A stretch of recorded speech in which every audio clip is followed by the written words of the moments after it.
Prenons les événements tels que vous les avez vus, déclara Jésus. Jérusalem a cru s'être défaite de moi en me clouant sur la croix.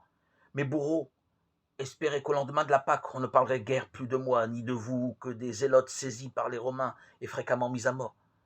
Croyant compléter la confusion, ils m'ont fait crucifier entre deux zélotes, en effet, ce que les Romains appellent des brigands. Ainsi, je n'aurais été qu'un incident sans suite. Ils raconteraient que le zélote Jésus, que je ne suis pas, avait été mis à mort par les Romains. Hors de Jérusalem, on n'y prêterait pas attention et en Galilée encore moins. Qui donc y avait intérêt? Marie remplit son verre.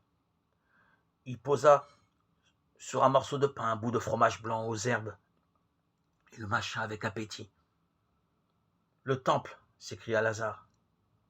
Le temple, en effet, reprit Jésus. Depuis 36 mois que je prêchais, les prêtres s'alarmaient de l'influence d'un homme qu'ils prenaient pour un rival de Caïphe et des partisans que nous moissonnions, jugés de l'aveuglement. Disputerais-je à Caïphe son trône vermoulu et ses rouleaux dont il trahit l'esprit à chaque mot qu'il prononce? Jusqu'alors, que voyez-vous? Une péripétie terrestre. Mais jugez encore de la vigilance du Seigneur, il a déjoué leurs desseins dérisoires. Le savez-vous? Tout dessein humain est dérisoire. Le Seigneur notre Père a voulu que je sois arraché au tombeau. De ce fait, comme je vous l'ai dit, l'agneau s'est changé en sacrificateur et le Très-Haut emplit de terreur le cœur de cette ville ingrate. Nous avons appris qu'en Judée, ceux qui m'avaient écouté ont repris espoir. Ils savent que je suis de nouveau parmi vous, comme les oiseaux savent que le printemps revient.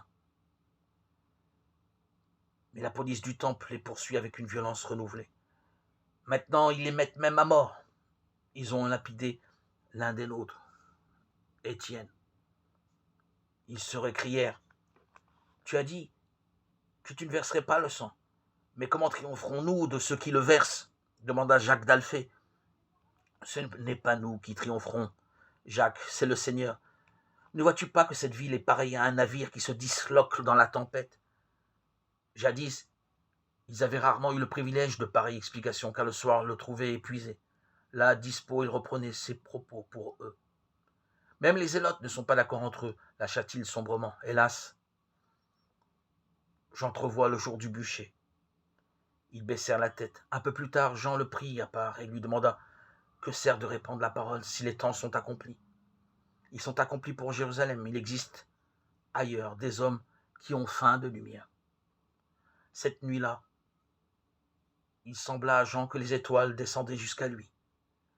La nuit avait été si souvent le temps du repos, et elle devenait celui de l'éveil.